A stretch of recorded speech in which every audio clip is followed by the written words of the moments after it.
guys, Julia here. Thank you so much for all the positive feedback regarding my first video. I am so excited that you guys are excited as I am to be starting this journey. But anyway, I feel like we have some catching up to do because I kind of mentioned the Scavenger, but for those of you who don't know me, I kind of want to tell a little bit about that story.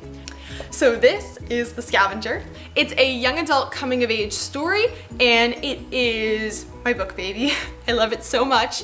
I put my heart and soul into this my junior year of high school, but my writing did not start with The Scavenger. It started way before that. So let's talk about that. So I started writing when I was in first grade. My first book I wrote was called 2,000 Miles to Squigmire. And my very good friends who have been with me since the beginning remember that. So in the dedication for The Scavenger, I actually have it written, "To Mama and Padre, thank you for believing in Squigmire," because they played such an important role in my life in helping me to believe in myself, because they could have easily read that book and said, yeah, this isn't good.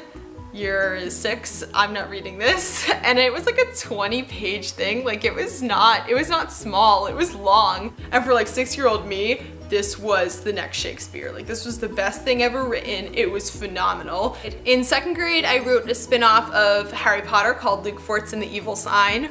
Classic. Then I wrote the Apocalypse Chronicles in third grade, and in fourth grade I wrote this fantasy Key to the Kingdom. And then when I was in fifth grade, I decided to start branching off. So in my fifth grade mind, there were 2 types of writing. There was prose, like your normal like book writing and like essay writing, and there was poetry. So I had, in my mind, exhausted everything that there was in normal writing, so I just decided to try my hand at poetry. So I entered a poetry contest when I was in 5th grade, and I ended up being a finalist, which meant that I was published in a poetry anthology. I happen to have that poetry anthology right here. So it's called Talented, and I'm on page 20. So I'm not gonna read it to you. I'll leave it down below so if you want to, you can read it. It's called A Spring Tree. So this was like my big break. I was like, oh my gosh, someone's gonna read this, they're gonna pick it up, like they're gonna be like, Julia, we want you to write a book. Obviously that didn't happen, and I continued writing for fun throughout my years. I'm proud of A Spring Tree because in my second grade mind, being published was like this crazy feat.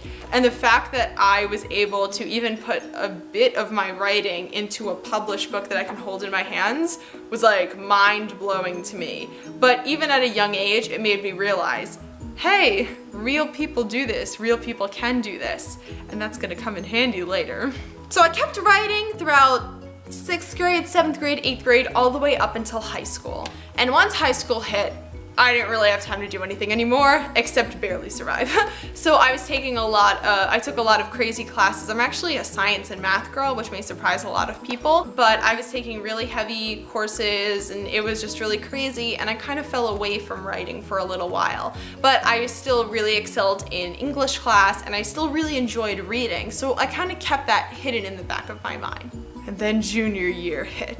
So when I had written books before, I had planned everything out, the outline and everything, which I did do in this book, but I planned it in a different order. I actually had the concept for the characters before I had the idea for the story.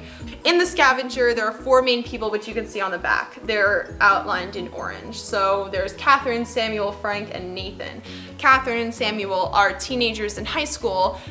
Frank is a drug dealer and Nathan is a police officer. I didn't really know how these characters were gonna fit together, but I had the idea of this girl and this guy being connected in ways they didn't realize, and slowly as the story goes on, it just kind of spirals downward into this crazy, complicated relationship between the 4 of them.